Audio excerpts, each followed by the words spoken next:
All right, first of all, the pair I'm using here is a model made by Vic Firth. It's called the Steve Gadd model. What's really cool about it, it's bent on the edges.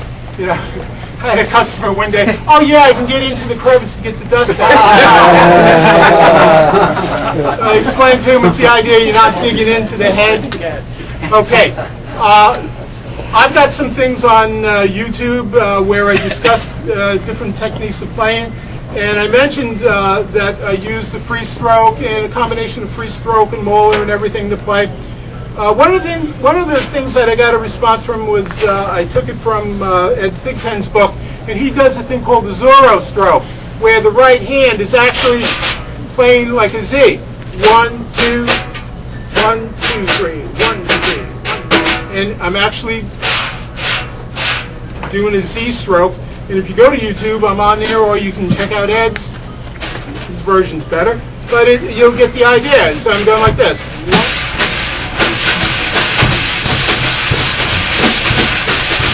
And what I'm doing, I play counterclockwise. All right? I don't either way, but I find that it works better. And like Ed Thigpen says, it takes away the left hand from bumping into the right. So you can get a thing like this. 1, 2, 3, 4.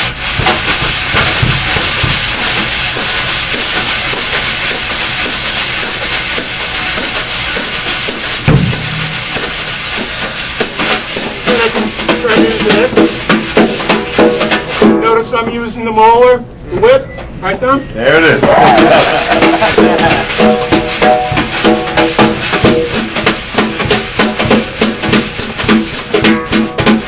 I was playing traditional, and I'm going to go over back.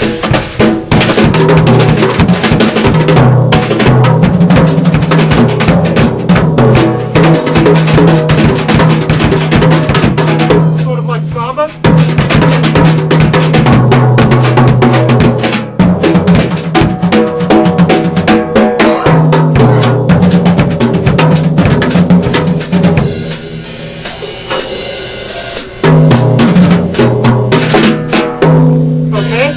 Also do like a jazz pattern.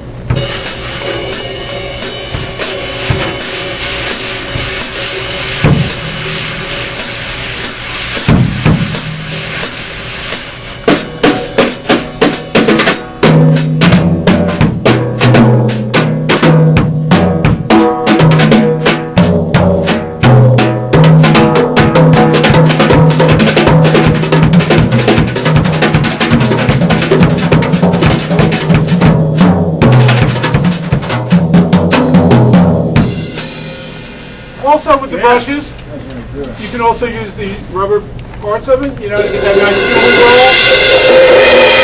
Okay. Some drummers go like this. I'm a fanatic about keeping my cymbals, and especially these store cymbals. I'm not about to put scratches in it. But I've seen guys and other guys sing. I remember once I was doing a gig, and it was a situation where it was my drum set and my cymbals, and a couple other people used it, and I almost went crazy when the guy went like that. I was ready to kill him. But, you know, like I said on the videos, whatever you can play with sticks, you should be able to play with brushes. And there's different types. I mean, you got the Vic Firth, you also have the Firth Talon ones, which are cool. Okay, you can't do that nice swish stuff, but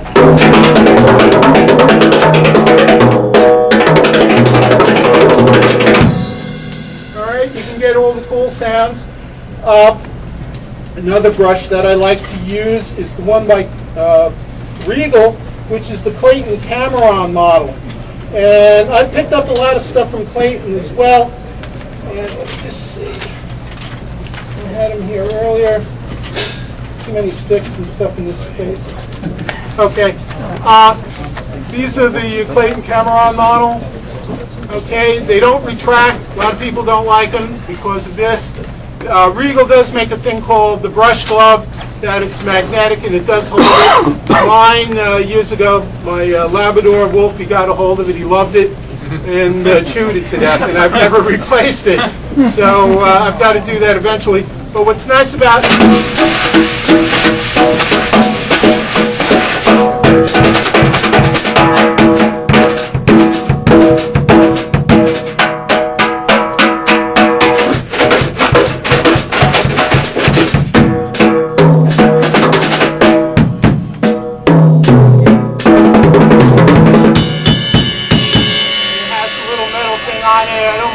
that. Okay, I just don't like that zing thing. Okay, and these are a little lighter than the GAD brushes. I mean, these are great too. So, you know, as Dom always says, you've got different tools. You just don't have one hammer in your toolbox. Okay, you're not using a sledgehammer to put up a picture hook. So I do use different brushes for different things. And the GAD brush is good for, you know, like funk or some of the stuff that Steve does. And for the lighter stuff, I like the, you know, the Clayton Cameron thing where, you know,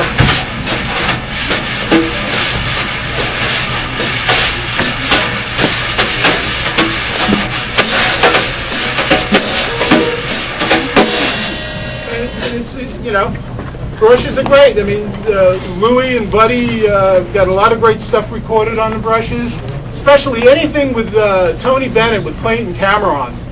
Okay, Clayton actually brought interest back to brushes. Okay, and Clayton's phenomenal. I met him years ago up at Drummer's World in New York City. Nice guy, and you know, a lot of good stuff from Clayton. Unfortunately, he's not with Tony anymore. But if you get the Stepping Out album and everything prior to Tony's new stuff, it's Clayton Cameron playing the brushes, and he's got a lot of great things on there. What I used to do back in the days of Cavemen, on Saturday nights, okay, that's how old I am, I used to watch the Lawrence Welk show, okay? It was, the drummer's name was, last name was Klein, I forgot, I'll remember it tomorrow and whatever. But he was a Ludwig artist, and he used to be, you know, on the Lawrence Welk show. And on that show, that's all they used, is brushes. So what I used to do, I had a little black and white TV next to my drum set in my room, okay, and I'd just play along to, you know, Lawrence Welk stuff.